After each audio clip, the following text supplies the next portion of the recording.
Hey guys, this is going to be season 1, I guess. We're just at the shop here after getting the bus and out of province. The mechanic said it was in absolutely wicked shape, and here we are.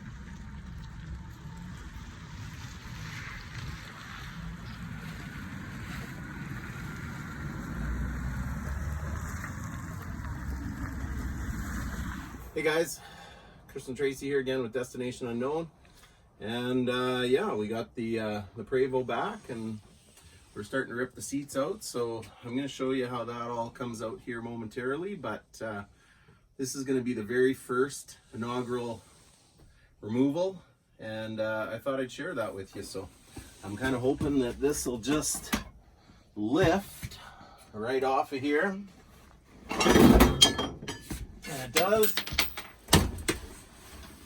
You guys are present for the first ever seat removal, and only, I don't know, 56 more to go, I think 56 or 58. So we're gonna get busy doing that. But yeah, here she is, the very first seat out of a Prevost gone.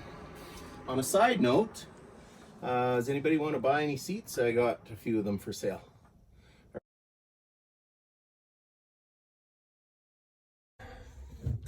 We're just taking these Prevost seats out. This is an H3-45. You've got a piece of plastic right here that's got 2 Phillips screws in. So the first thing we have to do is take those Phillips screws out. And then once we take those Phillips screws out, what that does is it exposes the two bolts that we have to take out that secure this side of the seat. Right now I'm using a 1/2 inch, but I'm pretty sure it's a 13. She's a Quebec bus, so it's probably a metric, but they come out very simple. So that's those out of there. So now this part of the seat is loose, and then there's 2 more bolts on this other side underneath. If you can see this bracket that's here, on the very top of the bracket inside, and I'll lay down and I'll try and get you a view of that, there's another 2 bolts. And the only thing I found that really works is kind of a ratcheting spanner or ratcheting wrench. You can't really get even a 1/4 inch set in there. So I'll just take a lay down here and I'll show you where those bolts are. Hopefully the camera will kind of pick it up here. You can see one there, and then on, just trying to get to focus. There it is there, you can see that there. Once you take these off, guys, just like we said earlier, once you take that seat off, it exposes these 2 bolts. Simple as just whistling them off. Once you get those 2 off, and those 2 over there off, that whole seat assembly just falls out. This whole front end here, we had a little difficult time taking it apart. You don't need a grinder, though. It is all bolted on, unless maybe you have an East Coast bus and it's all rusty. Our bolts came off nice and easy. The front panel comes off with a few screws. That's easy. The back panel comes off with a few screws. I think, Tracy, you took that off. It was just a few screws, or was it just clipped on? No, easy, just and then you have some some bolts down here. You have 3 per bracket, 3 per bracket. Then you take the top off, you disconnect the wire for the light. And this, oh, I guess I forgot to tell you about this part here. Then you have 2 set screws in here. Once you take these set screws out, that assembly comes off. And then we were kind of wondering how to get this off. You have a lock collar down here at the bottom. So you have a couple of set screws in there, which are hex or Allen keys. And this seems to, I haven't taken it off yet, but it seems to unscrew. So I'm kind of hoping it just unscrews. And maybe it doesn't. I thought maybe it did, but it doesn't. Okay, so I guess I forgot a set screw. I thought it unscrewed, but there's, so you have to remove that collar in order to find that last set screw. So that collar's down there. It's got 2 set screws in it, one on either side. This comes off. You then have 2 set screws, one on top, one on the bottom, and here we go. That comes off like that now. So this just kind of opens up your area for getting the seats out or whatever you want. Our plan is to possibly cut the floor down into the next section here and put the co-captain's chair closer to being even with the captain's chair instead of it being so high.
Hey guys, well, we got one left here bolted in, but it's coming along. I had a little bit of false hope there for a minute. I looked down the aisle and I thought, well good, I got just a couple more left. I stood up to get one. Nope, I got a pile left. So, well, I guess this is it though. It's slowly coming along. Tackle the overheads, tackle the bathroom. We're getting closer. Hey guys, just I guess all the seats are out now. Just got some cleanup to do. Just working on taking this seat rail stuff out. It's actually not too bad. It's a Torx self-tapping screw in there, size what is it, a T30. So if you're pulling it out, it's a T30. I have the odd one that's rusted that won't unscrew, but for the most part they unscrew nicely. So I'm just going to grind the head out of this one and pull this rail out.